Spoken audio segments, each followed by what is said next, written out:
Kunitomi, on behalf of everybody from the Manzanar Committee side to the National Park Service side, all the people who are here and who are no longer with us, we say a collective thank you for your attendance today. This is always a meaningful event, last Saturday in April at noon usually. We have a little bit of wind today. We have a brand new awning and a whole new configuration. If you've never been here before, how many here are here for the first time? Wow! Wave your hands so we can get a better idea. Oh my goodness. Look at that. Every year, more and more people come. Every year, we see more hands up. And it's a more diverse crowd every year, too, which makes us feel great. But we used to have our old DWP truck set up over there, and it was a DWP truck. This is the first time we've had our little stage set up with the iconic Manzanar monument behind me as a backdrop. If you can't see the mountains, I encourage you to step over to the right to the Manzanar Committee booth, where you can find a really nice t-shirt.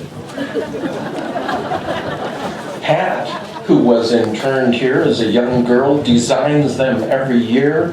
It's a beautiful t-shirt for a good price. There's other literature too. There's a lot of stuff going on in the community. You may have heard about the solar farm, destined, we hope not, to be placed over there. The Tuna Canyon Detention Center has a booth set up over there, and you can find out literature on all these things.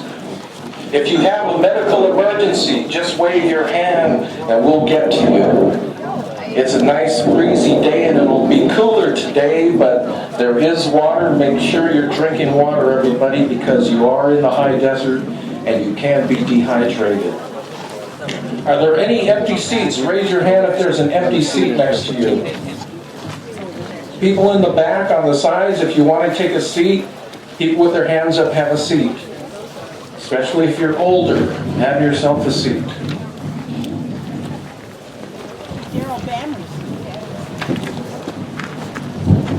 Right now we're going to have our banners come in, led by committee member Colleen Tini Miyano. As soon as Hector is in place, Hector Watanabe is moving over there. Our banners represent the 10 internment or concentration camps of World War II. Besides these 10 camps, there were many other locations where people were held.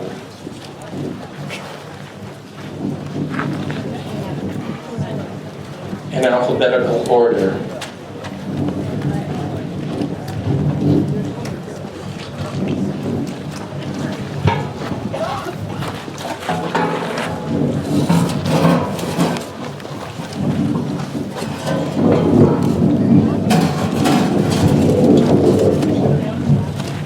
Abachi, Crystal City, Texas. Gila River, Heart Mountain, Jerome, Manzanar, Minidoka, and that's Pat who designed the t-shirt carrying the Manzanar banner. Poston, Rohrer, Topaz, Tule Lake, and in honor of our veterans of the 100th 442 and MIS, the Go for Broke banner. Let's give them a hand, please.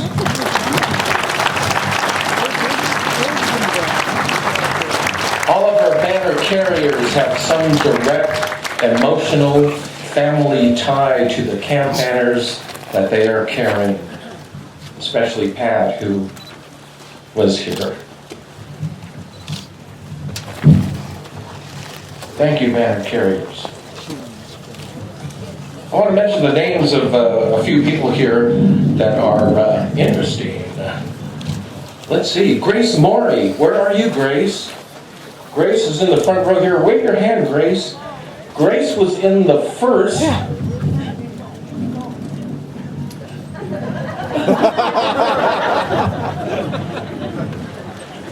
It's all unrehearsed. Grace Morey here, who is waving her hand, was in the first graduating class of Manzanar High School. And if you're a young person, I encourage you to go up and meet these former internees, these former prisoners, say hello, and you might hear a little story, because all of these people have amazing stories. I want to point out one particular gentleman who is here, happens to be my father. His name is Jack Kunitomi. He's come to us all the way from LA at the age of 98.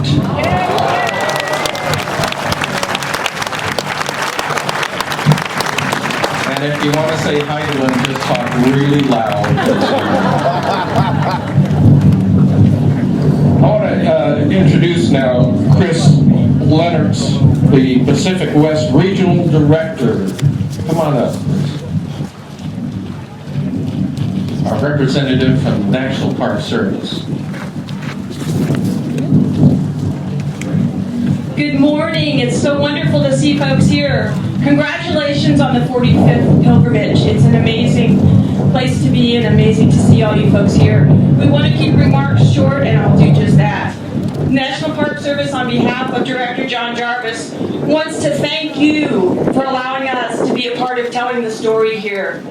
We appreciate the opportunity. We want to be good stewards, and we hope we can always be good partners. Again, congratulations and have a great day.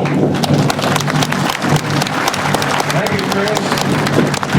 Could you we do something about this wind? No?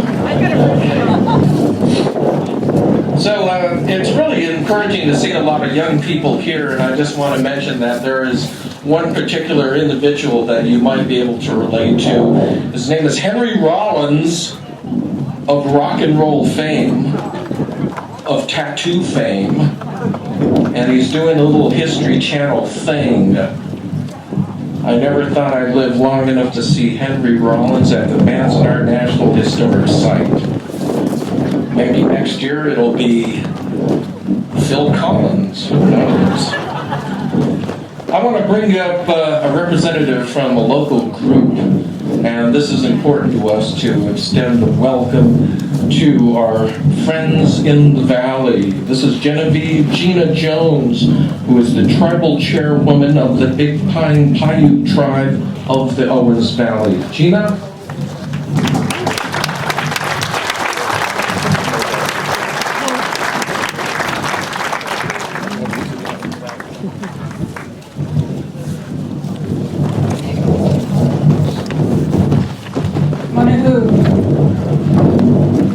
Jones new.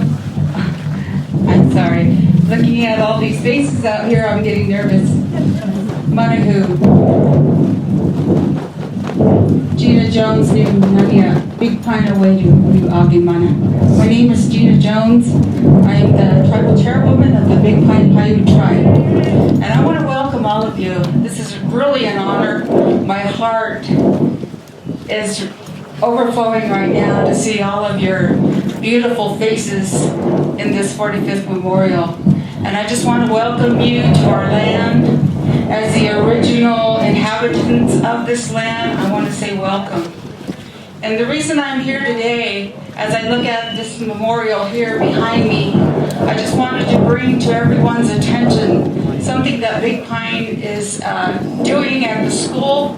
We want to erect a bronze memorial in memory of a young Indian lady. Her name was Alice Piper. She was 15 years old. She was denied access to the local Big Pine High School. And at 15 years old, she felt and knew it was unconstitutional for her not to attend school. She took her case clear to the state Supreme Court, and the story's good. She won. So it allowed our Indian kids access into Big Pine School. Because at that time, what happened was that if there was an Indian school nearby, the Indian kids had to go to that Indian school. So I'm here today and happy to say that we're doing fundraising, and I have some little cards here I'd like to hand out. I'll be in the back later. And we're about halfway to our mark. We need to raise $30,000. But just like this memorial behind you, we want to raise this memorial. It's a bronze statue of Alice Piper in front of the school. Our Big Pine School is 60% Native American, and what better pride and honor it would give our students to know that this Indian lady helped bring education to our kids there. And once again, I just want to say congratulations with this 45th, and I do apologize that this is my first time here. I was born and raised in this valley, as was my parents, but I just want to say I'm happy to be here today. And once again, thank you and welcome. Thank you, Gina. Chris, you have an intro to make? We have a very special individual who I would like to introduce. We have the new superintendent for Manzanar. She's a National Park Service veteran, spent time with us in Santa Fe, also at Glacier National Park in Grand Canyon. Most recently, she's worked for the Bureau of Land Management. I'd like to introduce Bernadette Lovato. Hey, Bernadette! She is right there. She has about a 2-hour speech next year that she's already working on. All right. And speaking of superintendents, you may have been parked and directed where to park by the former superintendent, Les Inafuku. Yeah. Where is Les? Is he still on the job out there? Yeah. Yeah, from the top of the heap to parking cars. That's the way it goes. All right, at this time we want to bring up our co-chairs, Bruce Kunitomi Embrey and KERRY Kunitomi KABABA.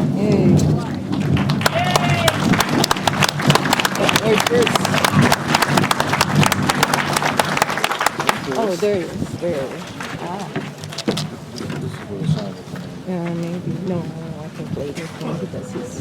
Thank you all for coming. This is really, really special. 10th anniversary of the opening of our interpretive center here. Hope you all have a chance to go down there and look through the amazing exhibits, and especially welcoming a new superintendent. I'd like to talk a little bit about the Baka Guts Award. Now, those of you who know Japanese language know that Baka is a bad word. Okay, why do we say Baka Guts? Well, back in the day when our dad, who's now 98, was playing tackle football on the gravel yard at Daiichi Gakuen, which is down in Little Tokyo. And they said they were stupid, which is baka, for playing football on gravel, tackle football. And so they kind of formed this informal club, Baka Guts. And when Sue, his sister, was fighting to have this place named as a National Historic Site, he told her she had Baka Guts for going against seemed like the whole world. So we, after Sue's passing, we decided to give a legacy award in her honor to people who have exhibited this amazing intestinal fortitude throughout the years. And Bruce is going to talk a little bit about those recipients. We've honored quite a few people over the years, very special people. Actually, we honor 1 or 2 per year. Those who stood with us here in Owens Valley, like Bill Michael from Eastern California Museum. I know Bill's here. Yeah. We honored Rose Ochi from Los Angeles as one of our members and legal counsel and political advisors. And others like Aiko Yoshinaga, who made considerable contributions to the redress and reparations movement. Today we honor 2 very special individuals. We honor an incredible fisherman named Mas Okui. Mas served, applause is appropriate. Mas has been one of the foremost and most talented interpreters of Manzanar, educating educators and lecturing all kinds of people about what actually occurred here at Manzanar. There's another individual who exhibited intestinal fortitude and provided very wise counsel and did tremendous work in researching the stories of those who were forcibly removed and incarcerated in these camps. He also did research here in the Owens Valley, interviewing people who lived here and who, through no choice of their own, had the first of America's concentration camps built in their backyard. That man is Professor Art Hansen. Can you guys please come up? You'll read their biographies in the program. We didn't want to spend a lot of time, but their biographies are very brief in the program, but in real life they're very extensive. Art co-authored a book with my mother called Manzanar Martyr about Harry Ueno, which we would encourage you to go to the bookstore. You can only hear so much here. Go to the bookstore. Look at the books there at the Interpretive Center, and you'll see books by Art Hansen. Mas. This man served in the Manzanar Advisory Commission, which was created in 1992 by our Congress. Like I said, he was one of the main interpreters, and he's an incredible fisherman.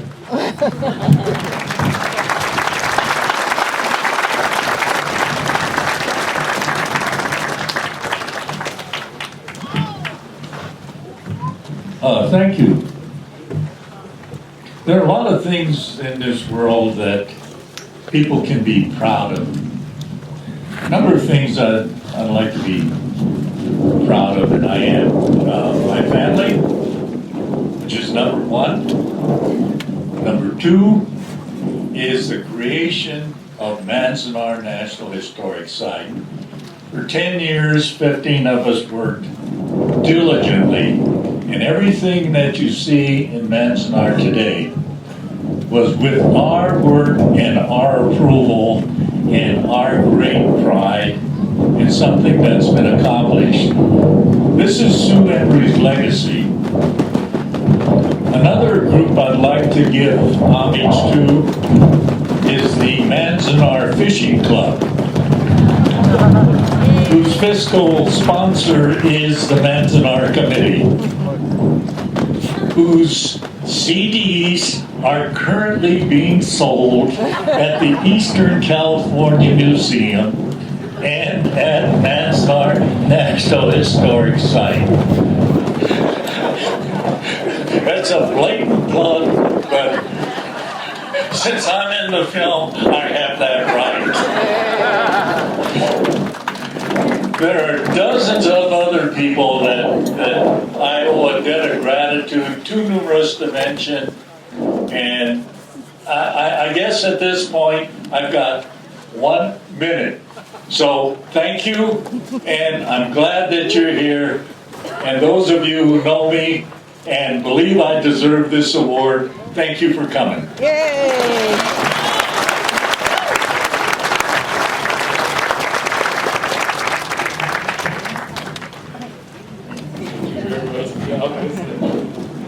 Thank you very much to the Manzanar Committee, to Bruce and Kerry and the rest of you for honoring me in this way. And it is a deep honor to be associated with an award that has the name of Sue Kunitomi, Embrey on it. And I'll make my talk very short and pointed. I know it is not au rigueur to give credit to individuals as opposed to the group in Japanese American culture, but I'm not a Nikkei, I'm a baka. And so I would like to say that when I think of Sue, who occupies a very special place in my heart, when I think of Sue, what I think of is that Sue was the very most important person responsible for the Manzanar National Historic Site. Of all the people that did anything, it was Sue who moved mountains to get this place here. The stage is now littered with her relatives, and that's part of her legacy too. But I would like to thank Sue for that, and also I would like to thank the Manzanar Committee and the Manzanar Pilgrimage for being the cornerstone of a very powerful social movement in the United States called the Japanese American Redress Movement. They gave it the motive power, and other people stepped up and finished the job. But it was a great boost by this particular group, and we all owe them a tremendous vote of thanks. Thank you.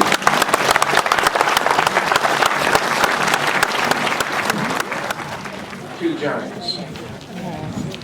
It's amazing what can get done by strong-willed people who have a mission and gumption and dedication, because none of this stuff happens overnight.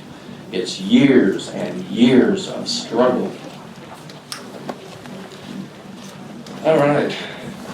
You probably noticed as you drove in today that the barracks are rising. The barracks are coming together. Block 14 has a speaker. I'd like to call up Bruce Saito right now, who's going to fill you in on the latest. Bruce? Bruce Saito?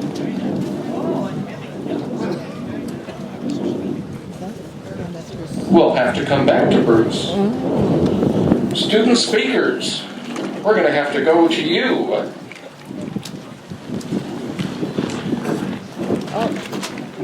Erina Tashiro is president of the Nikkei Student Union at UCLA, and Julia Teranishi is president of the UC San Diego Nikkei Student Union. Come on up.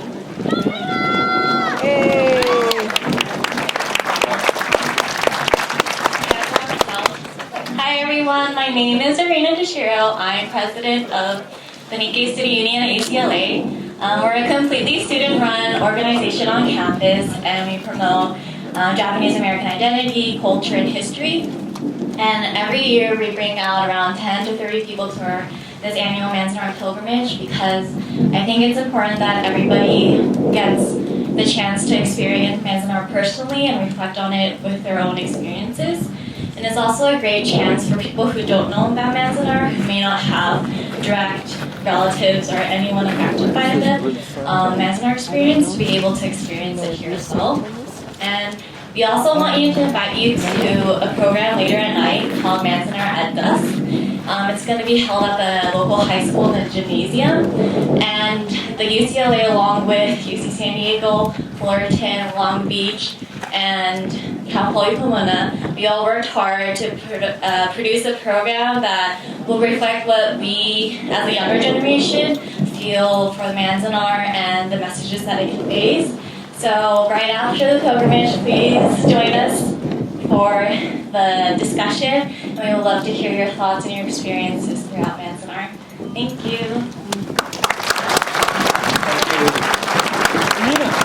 There's hope for the future. Yeah.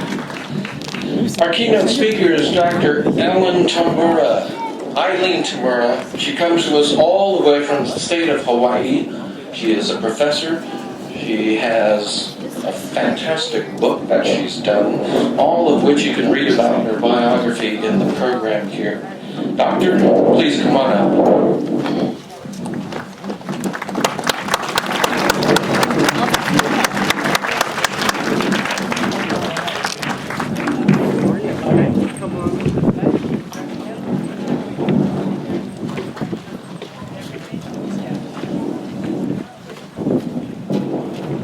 I'm deeply honored to introduce to you the keynote speaker for the 45th Manzanar pilgrimage, Dr. Eileen Tamura of the University of Hawaii. Eileen is a distinguished teacher, university and public administrator, and research scholar. Her many published books and articles focus on the subject areas of the history of education and Asian American history, with particular attention to the Japanese American experience in Hawaii and the U.S. mainland. Certainly one main reason why the Manzanar Committee has chosen Eileen to speak to us today on this significant commemorative occasion is her most recently published University of Illinois Press book, In Defense of Justice, Joseph Kurohara and the Japanese American Struggle for Equality. It's a book to which Eileen has devoted an enormous amount of time and energy over the past 2 decades to research and write. In my opinion, this book is a true masterpiece, one which deserves a place in the sanctuary of Japanese American World War II dissent, protest, resistance studies, along with other classics such as those produced by Roger Daniels, Michi Nishihiro Wegland, Richard Drinnen, Eric Muller, Frank Chin, Shirley Castelnuova, Churston Lyon, and James and Lane Hirabayashi. According to Eileen, In Defense of Justice, as with her other books she has authored, it revolves around 3 intertwined issues. 1, discrimination, 2, agency, and 3, power. These issues are not easy to define, but here are some straightforward working definitions. In the case of discrimination, it can be expressed as bias or prejudice resulting in denial of opportunity or unfair treatment, something commonly based on factors irrelevant to a person's competence or suitability, such as age, disability, ethnicity, origin, political belief, race, religion, or sex. As for agency, it can be termed as the capacity for individuals and groups to control their own lives by acting independently and making free choices. With respect to power, it can be stated as the capability to control or influence the behavior of people, and something which, in certain situations, can serve as a force by those oppressed to counterbalance or challenge the ruling power. I do not know precisely what Eileen is going to cover in her talk today, but I'm pretty sure she will have something to say about Joe Kurohara, especially in relationship to his 1942 experience at Manzanar. So instead of running the risk of impinging upon what Eileen will shortly be saying to you, I will close my introductory words by encouraging you to listen carefully to what Eileen has to say about discrimination, agency, and power in 1942 Manzanar. Eileen?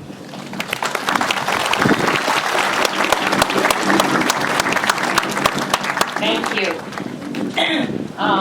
Today's address will be rather short. Because I know there's a lot on the program. But if you're interested and around tomorrow at 10 a.m. at 1 o'clock or 1:30 at the Visitor Center, I'll be giving a longer presentation with some slides and photographs. There's just a little plug for tomorrow. I'd like to, first of all, thank Bruce and KERRY and the Manzanar Committee for their invitation to address this anniversary 45th Manzanar pilgrimage. I also would like to thank Art Hansen for initiating this process, which led to this invitation, and for his generosity in taking me all over the place, driving me from the airport to here and all over. I just want to tell you a little bit about how I met Art. I met him before the internet. So I met him, not really before the internet, but before email. I met him via postal mail about 20 years ago, after I had read an amazing in-depth interview with Harry Ueno, and the book you all know is Manzanar Martyr. It was written by Art, Sue Embrey, and Betty Mitson. I was especially impressed by that the three interviewers had done a lot of in-depth research, and they knew whenever documents did not agree with what Harry Ueno was telling them. So I was so taken by the scholarship of this book that I decided to write Dr. Hansen a letter. Now, I had not met him, so I looked him up, and I wrote a letter to him at his school, and I told him how moved I was and how much I admired the work. And that began a long-distance relationship that has spanned over 20 years.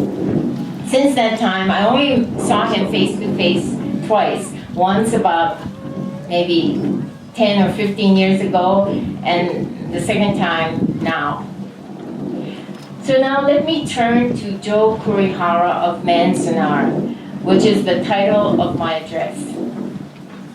You might wonder why I took on a project such as this. About 25 years ago, in the 1980s, I came upon a short passage of Joe's writing. It was a short little excerpt. And I was surprised by its directness and passion. Joseph Kurohara's style was blunt and confrontational. And this was different from my image of Nisei men. So I wondered, now who was this man? And I learned a little that he came from Hawaii, so that kind of intrigued me a little bit more. I learned that Joseph Kurohara was born on January 1st, 1895, on the island of Kauai in the Hawaiian Islands. So this was before Hawaii became a territory of the United States. His father and mother were among the many farmers of Oshima of the Yamaguchi-ken in Japan, in southwestern Japan. And they had been hit hard by the economic changes made during the Meiji era. So with poverty staring in their faces, they decided to leave their homeland. And in 1888, they traveled by ship to the sugar plantations in the faraway islands in the Pacific. Then when Joe was 2, his family moved to Honolulu. And that is where he grew up, attended school until the 9th grade, and worked until he was 20 years old. Then in 1915, he boarded the ship, the Sierra, bound for San Francisco. There, he converted to Catholicism and attended St. Ignatius School, a Jesuit high school where he was the only Asian American. These were actions that were quite unique among Japanese Americans during this time. When the United States entered the First World War, Joe volunteered and saw battle in France. He was proud of his service, proud of his membership in the American Legion and the Veterans of Foreign Wars. Proud until his incarceration in Manzanar changed his attitude. When the United States entered World War II, Joe was one of the 120,000 Nikkei who were removed to American concentration camps.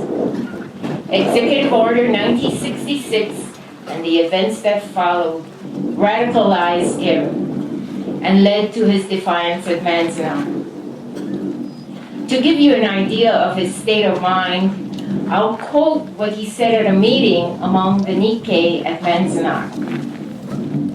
Before he was forced to leave his home, livelihood, and family, he said, he had been, quote, 100% American. But on the day the army forced the banishment of the Nikkei, he said, quote, I swore severance of my allegiance to the United States and became 100% pro-Japanese.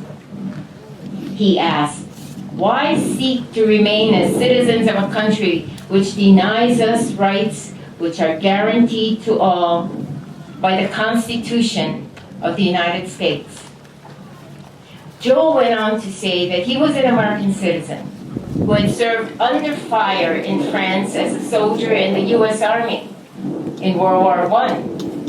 Despite that service, he noted, now he was in, quote, this prison, unquote.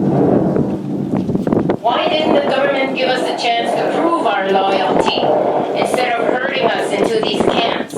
He asked. It is not because we are unloyal. It is because we are what we are, Japs. Then if such is the case, let us be Japs. Japs through and through, to the very marrow of our bones. Joe's exhortations found growing resonance among the Nikkei, particularly among the Kide Nisei and Nisei, but a growing number of Nisei also. On December 5th, 1942, 6 masked men with clubs attacked a Japanese American man, Fred Tayama, a man despised by many inmates. Tayama accused Harry Ueno as one of the assailants. Some administrators considered Ueno, head of the Kitchen Workers Union, to be a troublemaker, and so he was arrested and jailed in the nearby town of Independence. Reaction to Ueno's arrest was intense, and in the days that followed, huge crowds totaling 2,000, and then 4,000 at a time, converged and demanded his release.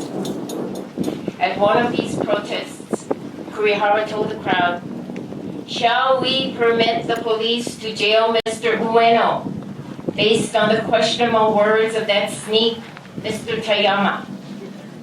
Since his arrival here, Tayama has been very active in his nefarious work as an agent of the FBI. Why permit that sneak to pollute the air we breathe? Let's kill him and feed him to the roving coyotes. If the administration refuses to listen to our demand, let us proceed with him and exterminate all other informers. We're going to demand the return of Mr. Ueno to this camp. Let us fight and fight to the finish. So you can see he had fighting words. The crowd then agreed that a committee of 5, of which Joe was a member, would negotiate the release of Ueno.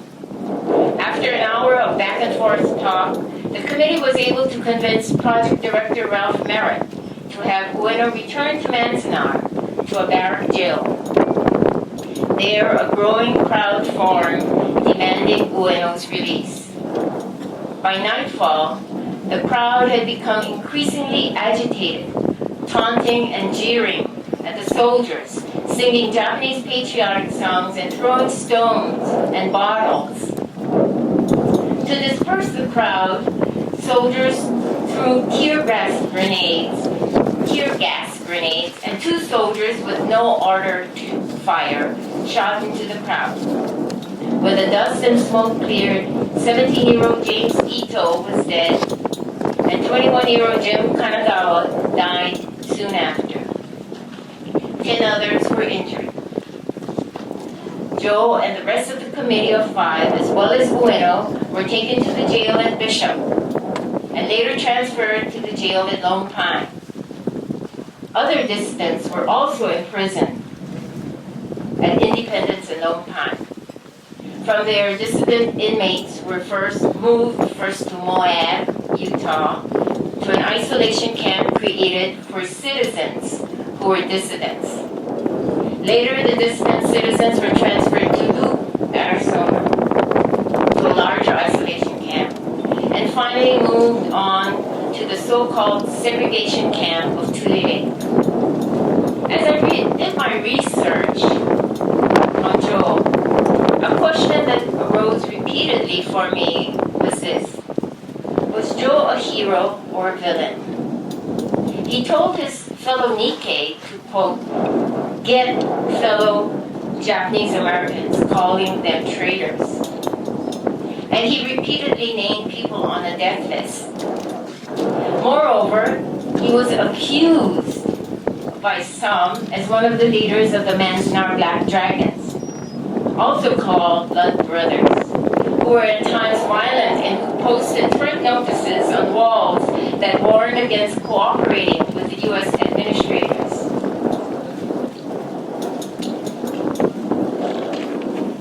Joe denied these accusations, pointing out that he expressed himself openly and had no need to scurry around in the dark posting anonymous threat flyers. I found no evidence linking Joe to the Black Dragons, and I conclude that Joe was wrongly accused.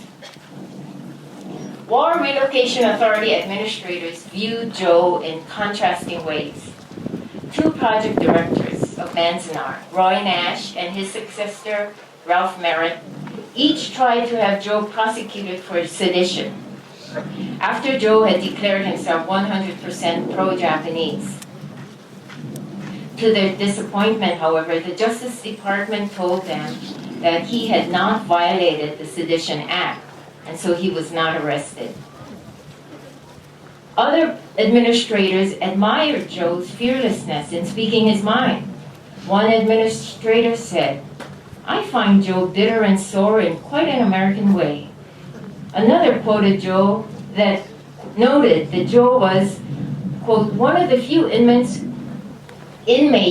who could openly tell administrators what he felt.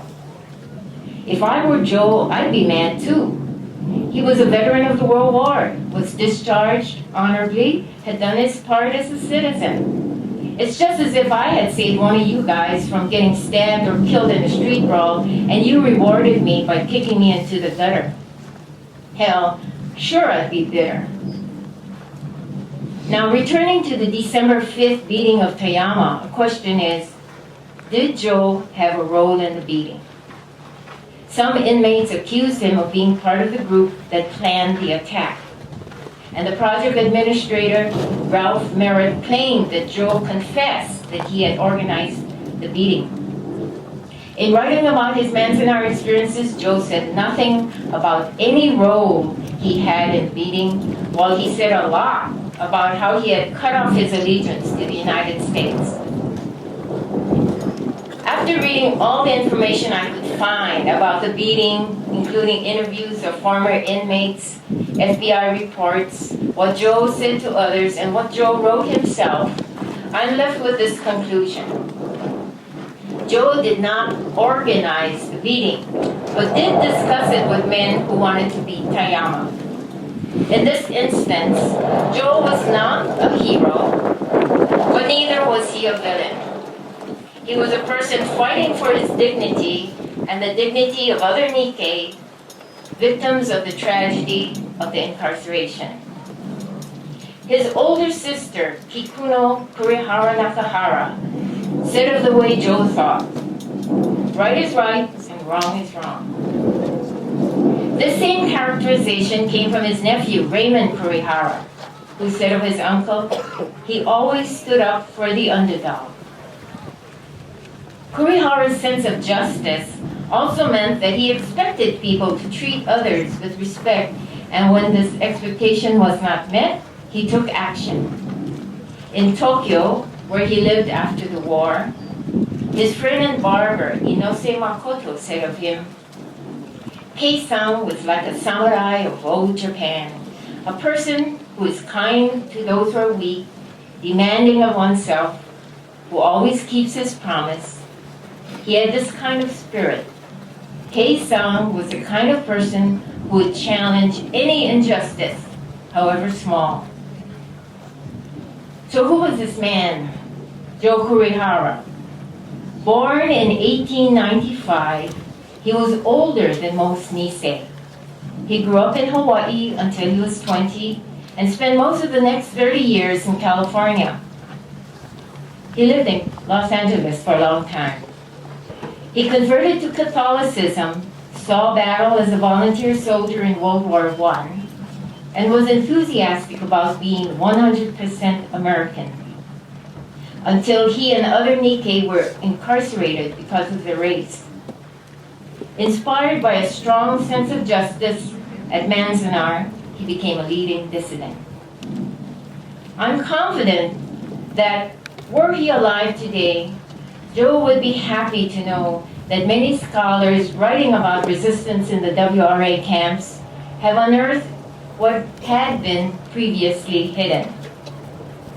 As a result, a fuller story of the incarceration is now in the history books. The burden of shame has been lifted, replaced by a sense of pride.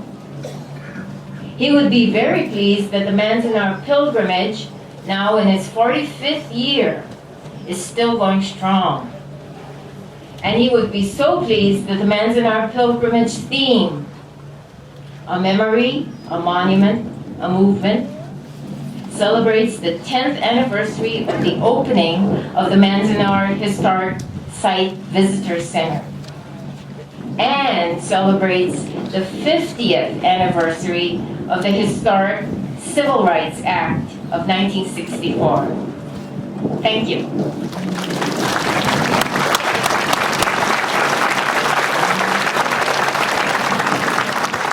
Thank you, Dr. Tamura.